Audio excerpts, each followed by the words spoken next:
Hello everyone. जैसा कि आपको पता है कि हम कक्षा 8 की मैथमेटिक्स, कक्षा 8 की गणित हम पढ़ रहे हैं। ठीक है, तो कक्षा 8 की मैथ में हमारे पास जो जिसके बारे में हम पढ़ रहे हैं, जो टॉपिक है हमारा, वो है एक चर वाले रैखिक समीकरण। अध्याय 2 में एक चर वाले रैखिक समीकरण। ठीक है, इसके बारे में हमको अध्ययन करना है। ठीक है, तो एक चर वाले रैखिक समीकरण में हमने कल पढ़ा था, पिछली क्लास में हमने लिया था, वहां पे हमने इसका अध्ययन किया था, जो कि हमने पक्षांतर विधि को हमने समझा था, उसको पढ़ा था। ठीक है, तो पक्षांतर विधि में हमारे पास हमने पढ़ा था कि एक चर वाले रैखिक समीकरण को हल करने के लिए हम पक्षांतर विधि में हम क्या करते हैं, जो भी हमारे पास नंबर्स हैं, ठीक है, जो भी नंबर्स हैं या जो भी अंक हैं या जो भी पद हैं, हम उनको क्या करते हैं, पक्षांतर कर देते हैं। पक्षांतर मतलब हम उनको बाएं पक्ष से दाएं पक्ष में हम उनको ले जाते हैं। ठीक है, और ऐसा हम किस विधि में करते हैं, पक्षांतर विधि में करते हैं। पक्षांतर विधि में हमको क्या करना पड़ता है, जैसे कि आपको पता है कि समीकरण में दो पक्ष होते हैं, बायां पक्ष और दायां पक्ष।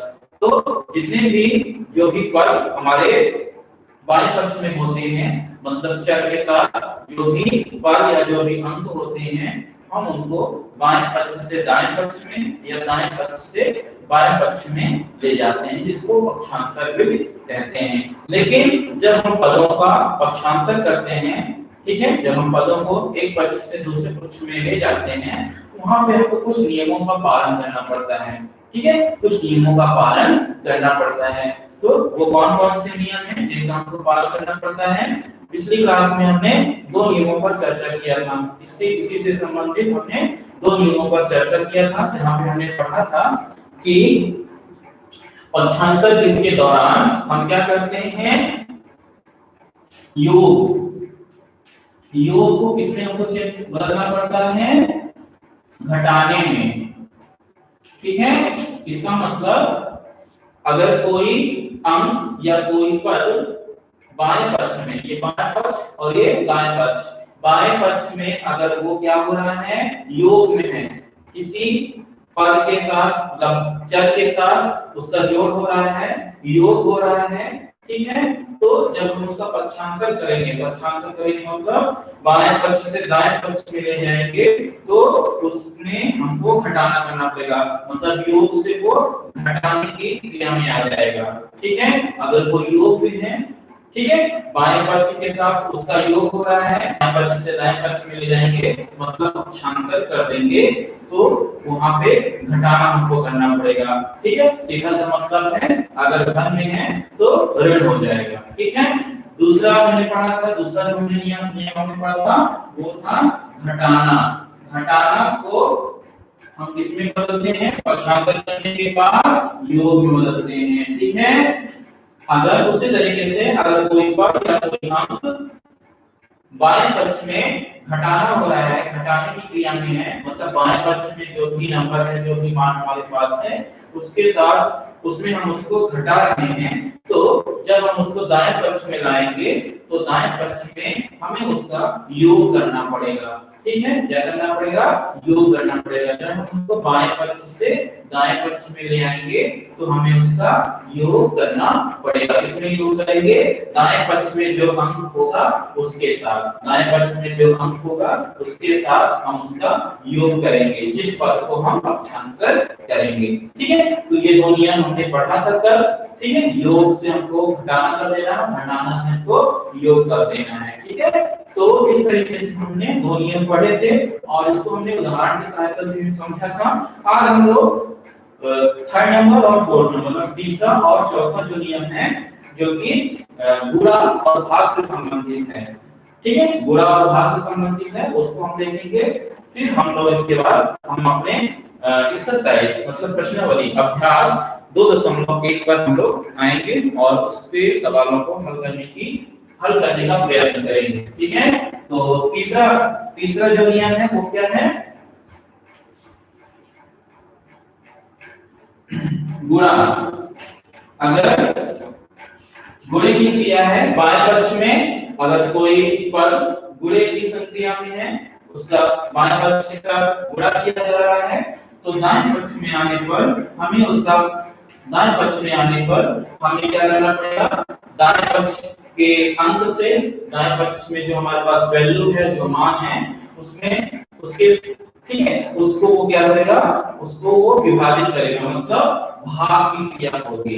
ठीक है, अगर कोई अंक या कोई पद बाएं पक्ष में गुणा है, बाएं पक्ष के साथ उसका गुणा हो रहा है, तो जब हम उसको दाएं पक्ष में ले आएंगे तो दाएं पक्ष में जो मान होगा, दाएं पक्ष के अंक को वो क्या करेगा, विभाजित करेगा। विभाजित करेगा मतलब हमें उस नंबर से दाएं पक्ष को भाग देना पड़ेगा, मतलब वहां पे भाग की क्रिया हो जाएगी। वो दाएं पक्ष के दाएं पक्ष की संख्या को वो विभाजित करेगा। ठीक है, क्या करेगा, विभाजित। विभाजित का मतलब होता है भाग हो जाएगा, तो गुणा से हमको क्या कर देना है, भाग कर देना है। अब हम आते हैं चौथे नियम में। चौथे नियम में हमारा इसी का जस्ट इसी का बिल्कुल पूरी तरीके से अगर हम विपरीत कर देंगे, मतलब भाग, अगर कोई पद या कोई संख्या बाएं पक्ष में बाएं पक्ष को विभाजित कर रही है, मतलब वहां पे भाग की संख्या हो रही है।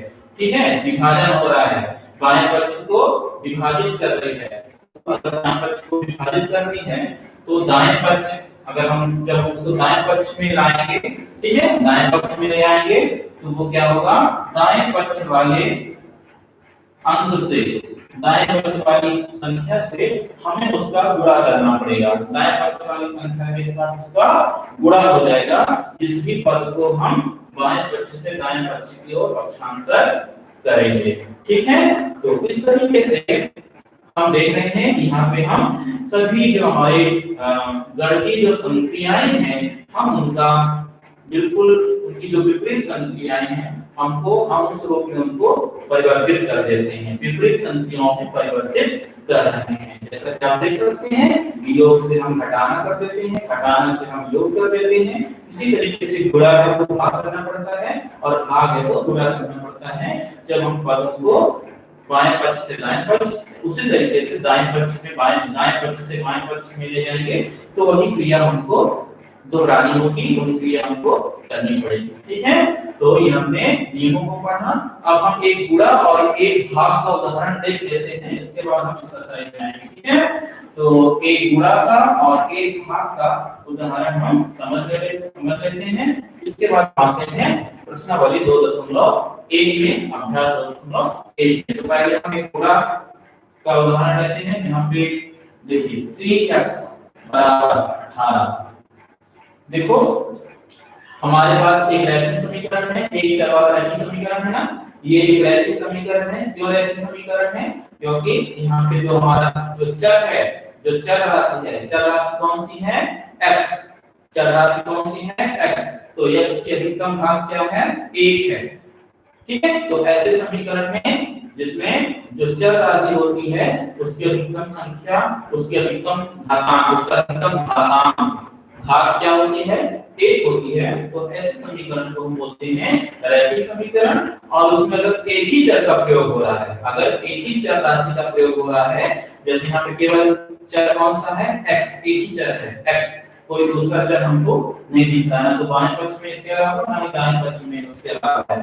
ठीक है, तो ऐसे रैखिक समीकरण जिसमें एक ही चर होता है उसको बोलते हैं एक चर वाले रैखिक समीकरण, एक चर वाले रैखिक समीकरण। ठीक है, तो एक चर वाला रैखिक समीकरण है 3x बराबर 18। ठीक है, तो 3x बराबर 18 में 3x का मतलब क्या होगा, 3x का मतलब होता है 3 गुणे x। आप कैसे पता चलेगा, यहाँ पे 3 और x का गुणा हो रहा है, 3 और x है ना, तो 3 और x के बीच, 3 और x के बीच कोई चिन्ह लगा है क्या? अगर हम धन लगा देंगे मतलब 3 में x को जोड़ रहे हैं।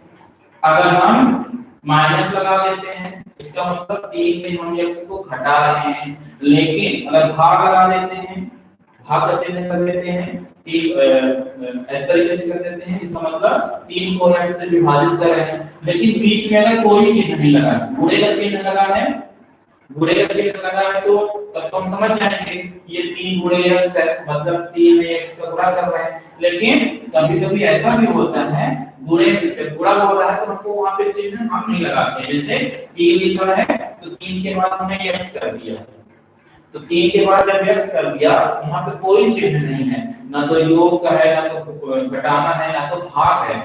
तो जब यहाँ पे कोई चिन्ह नहीं होगा तो इसको हम क्या मानेंगे, गुणा मानेंगे। मतलब 3x का अगर केवल आपके पास लिखा है 3x तो 3x को आप क्या मानेंगे, 3 गुणे x मानना है, ना तो 3 धन x मानना है, ना तो 3 ऋण x मानना है।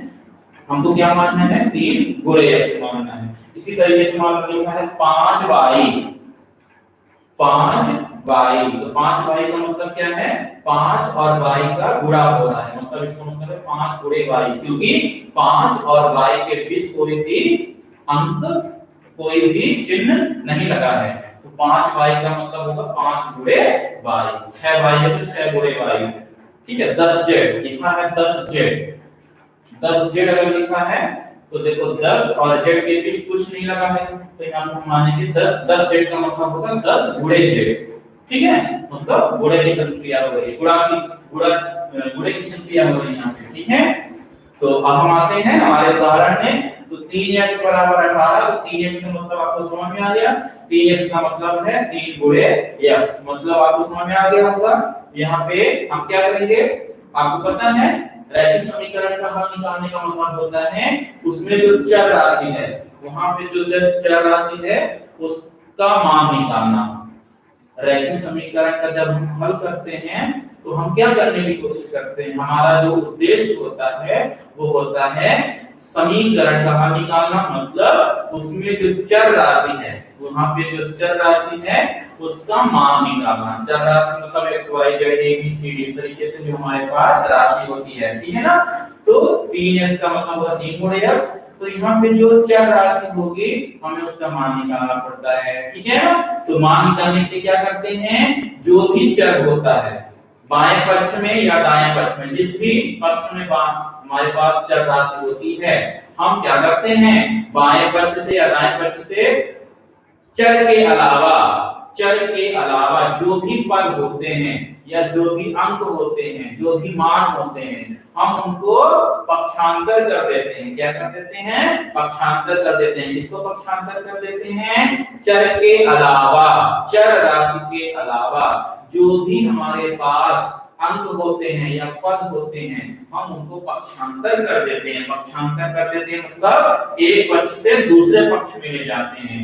किसके अलावा, चर राशि के अलावा। चर राशि के अलावा मतलब जैसे x y z a b c, इनके अलावा, क्योंकि इन्हीं का मान हमको निकालना होता है, तो इनके अलावा जो भी मान होते हैं, जो भी पद होते हैं, हम उनको पक्षांतर कर देते हैं, मतलब बाएं पक्ष से दाएं पक्ष में ले जाते हैं, बाएं पक्ष से दाएं पक्ष में ले जाएंगे। ठीक है, तो 3x का मतलब आपको समझ में आ रहा है ना, 3 गुणे x।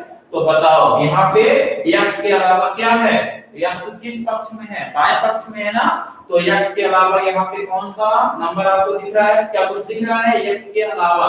x के अलावा हमको यहाँ पे 3 दिख रहा है। x के अलावा कौन सा आपको यहाँ पे अंक दिख रहा है, 3।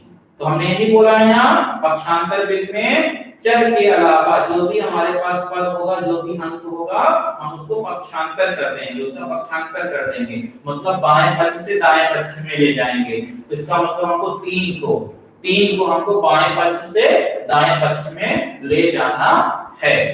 3 को हमको बाएं पक्ष से दाएं पक्ष में ले जाना है।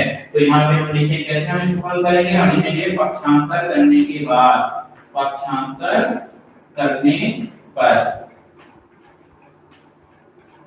पक्षांतर करने पर किसको पक्षांतर करेंगे, चर के अलावा जो हमारे पास अंक है या मान है। तो चर के अलावा क्या है, 3, तो 3 को हम पक्षांतर करेंगे।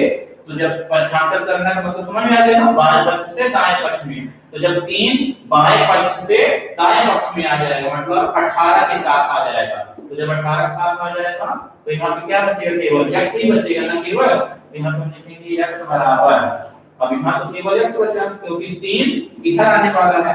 ठीक, अब यहाँ पे हम पहले क्या लिखेंगे, दाएं पक्ष में जो अंक है उसको हम पहले लिखते हैं, जो पहले से है। दाएं पक्ष में जब हम ले जाएंगे तो वहां पे जो मान हमारे पास पहले से ही विद्यमान है, पहले से ही वहां पे हमारे पास हमको उपलब्ध है, हमारे पास हम उसको पहले लिखेंगे। तो यहाँ पे पहले से दाएं पक्ष में कौन सा नंबर है 18, तो हमने इसको लिख दिया। अब हम पक्षांतर का नियम, जो हमने पक्षांतर का नियम पढ़ा है, हम उसका प्रयोग करेंगे। तो 3 यहाँ पे क्या था, x के साथ 3 का क्या हो रहा है, गुणा हो रहा है ना, तो 3 को हम पक्षांतर कर रहे हैं, तो 3 यहाँ पे क्या है, गुणे में है ना, 3 गुणे x, तो यहाँ पे गुणे में है ना, तो जब हम 3 को पक्षांतरित करेंगे तो गुणा गुणा गुणा को हमको किसमें बदलना है, भाग में, गुणा को हमको किसमें बदलना है, भाग में, मतलब ये हो जाएगा 18/3। जब गुणे से हम भाग में चेंज करेंगे तो हो जाएगा 18/3। यहाँ पे गुणा था तो देखो यहाँ पे भाग में आ गया, क्योंकि गुणा का जब हम विपरीत संक्रिया करेंगे तो वो क्या होगी, भाग होगी, गुणा से भाग और भाग से गुणा। तो x बराबर हो जाएगा 18/3। 18/3 का मतलब होगा 18 को 3 से भाग देंगे तो हमको क्या मिलेगा, 3 छन 18, 3 छन 18, मतलब हमारा जो उत्तर होगा, हमारा जो आंसर होगा वो क्या होगा, 6, x बराबर 6। और जो चर राशि का जो मान आएगा वही समीकरण का हल माना जाता है। चर राशि का जो भी मान हमको प्राप्त होता है लास्ट में, x बराबर, y बराबर, z बराबर, वही समीकरण का हल होता है। तो x बराबर 6 हमको मिला है, मतलब इस समीकरण का हल क्या है, x बराबर 6। ठीक है, तो इस तरीके से हम गुणा है तो भाग कर सकते हैं। ठीक है, जब दाएं पक्ष में ले जाएंगे तो हम उसको विभाजित कर देंगे, विभाजन होगा। ठीक है ना। अब एक भाग की संक्रिया ले लेते हैं। भाग की संक्रिया जैसे हमने लिया x/4 बराबर 5। देखिए यहाँ पे आपके पास एक रैखिक समीकरण है जो किस तरीके से है, x/4 बराबर 5। यहाँ पे x के अधिकतम घात 1 है, इसलिए ये रैखिक समीकरण है। अब इसको भी हम हल करेंगे, तो हल करते हैं। देखिए यहाँ पर भी पक्षांतर करेंगे ना, पक्षांतर करने के बाद, पक्षांतर करने पर, तो पक्षांतर किसको करेंगे, यहाँ पे आपको क्या दिख रहा है, चर के अलावा जो होता है इसको पक्षांतर करते हैं ना, तो चर यहाँ पे तो आपको x दिख रहा है, x के अलावा और कुछ दिख रहा है बाएं पक्ष में, x के अलावा बाएं पक्ष में हमारे पास 4 है, मतलब 4 को हमको पक्षांतर करना पड़ेगा। तो यहाँ पे 4 क्या है, विभाजित हो रहा है ना, विभाजन में है, भाग हो रहा है, x को 4 विभाजित कर रहा है, मतलब भाग हो रहा है। तो भाग की विपरीत संक्रिया क्या होगी, गुणा, मतलब हम 4 को जब दाएं पक्ष में ले जाएंगे तो भाग का उल्टा क्या होगा, गुणा होगा, मतलब दाएं पक्ष में जो नंबर है उसके साथ हमको गुणा करना पड़ेगा। तो हम लिखेंगे, अब हमारे पास जब हम पक्षांतर करेंगे तो 4 इधर आ जाएगा, केवल क्या बचेगा हमारे पास, यहाँ पे x बचेगा। तो x बराबर हो जाएगा 5, मतलब जो पहले से जो दाएं पक्ष में जो अंक है उसको लिखेंगे, और 4 बटे, यहाँ पे 4 का भाग हो रहा है, ठीक है, तो यहाँ पे 4 से गुणा करना पड़ेगा, तो 5 गुणे 4 हो जाएगा। तो 5 गुणे 4 का मतलब होगा x बराबर 5 चौको 20, 5 चौको 20, मतलब हमको उत्तर क्या मिलेगा, 20। तो x बराबर हमको क्या मिल रहा है, 20। इसका मतलब ये जो समीकरण है इसका जो हल होगा वो क्या होगा, x बराबर 20। ठीक है, तो इस तरीके से हमने एक गुणा और एक भाग का हमने उदाहरण समझ लिया, जहां पे हम पक्षांतर का प्रयोग कर सकते हैं। ओके, तो चलिए अब हम स्टूडेंट्स, हम अब देखते हैं प्रश्नावली या अभ्यास 1.2.1। अब हम अभ्यास 2.1 में हम लोग प्रवेश कर रहे हैं। हमारा जो अभ्यास है वो इस अध्याय का पहला अभ्यास है, जिसका नाम है अभ्यास 2.1। ठीक है, अभ्यास 2.1, जिसमें हम क्या करेंगे, यहाँ पे हमारे पास समीकरण है और उनको हम हल करेंगे। तो यहाँ पे हमको लिखना है समीकरण को हल कीजिए। यहाँ पे अभ्यास 2.1 में दिए गए समीकरण को हमको हल करना है। ठीक है, तो आइए देखते हैं, हल करते हैं। तो पहला नंबर जो दिया गया है वो है x ऋण 2 बराबर 7। पहला समीकरण जो अभ्यास 2.1 में आपके पास है वो है x ऋण 2 बराबर 7। इसको हम पक्षांतर विधि का प्रयोग करके हल कर सकते हैं। तो सबसे पहले हमको लिखना है हल। ठीक है, हल लिखेंगे और हल लिखने के बाद क्या करेंगे, हम पहला काम क्या करेंगे, जो हमारे पास समीकरण है हम उसको एज इट इज मतलब उसी फॉर्म में मतलब उसी स्वरूप में हम लिख लेंगे। तो पहले हम समीकरण लिखते हैं x ऋण 2 बराबर 7। ठीक है, x ऋण 2 बराबर 7। अब हम इसको हल करने की कोशिश करेंगे पक्षांतर से। तो हम क्या लिखेंगे, पक्षांतर करने पर पक्षांतर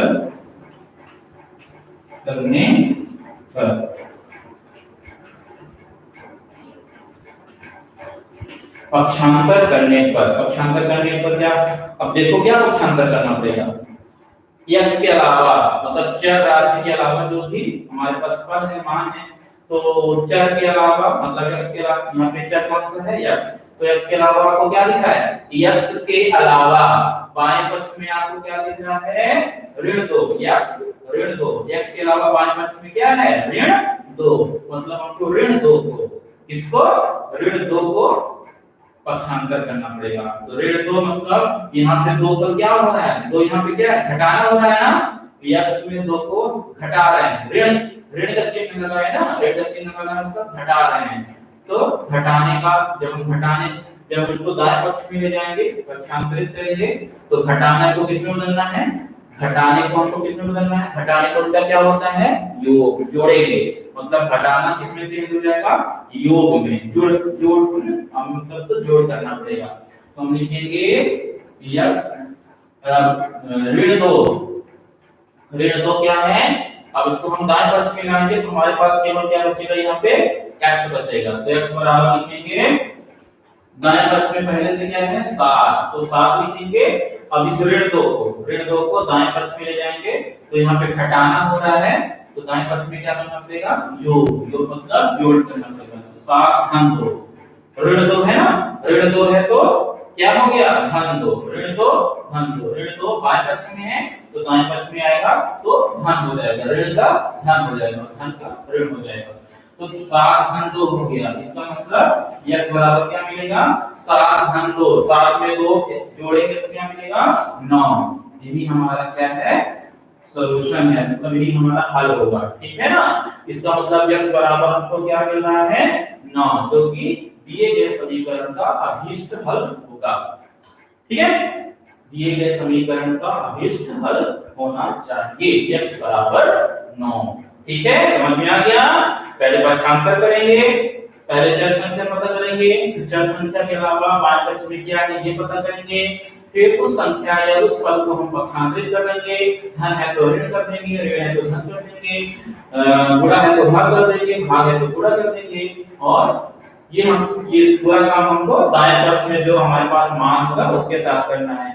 और फिर लास्ट में हम जो हमको जैसे प्लस माइनस डिवाइड मल्टीप्लाई जो करने हमको जो आंसर मिलेगा हम उसको लिख देंगे, और हमारा चर राशि का उत्तर मतलब वही चर राशि का हमारा मान होगा। ठीक है, आइए चलते हैं। पहला नंबर सबको समझ में आ गया होगा, सबको आशा है कि सभी को समझ में आ गया होगा। ठीक है, अगर कोई प्रॉब्लम है तो आप उससे रिलेटेड क्वेरी कर सकते हैं। ठीक है, चलिए देखते हैं प्रश्न नंबर 2 की तरफ। प्रश्न नंबर 2 की तरफ चलते हैं। तो प्रश्न नंबर 2 में हमारे पास दिया गया है, जैसा कि प्रश्न नंबर 2 है, बाई ऋण 3 बाई धन 3 बराबर 10। प्रश्न नंबर 2 इस एक्सरसाइज का, इस अभ्यास का प्रश्न नंबर 2 हमारे पास है बाई धन 3 बराबर 10, जिसको हमको हल करना है। ठीक है, तो बाई धन 3 बराबर 10 को हम हल करेंगे, हल करने जा रहे हैं।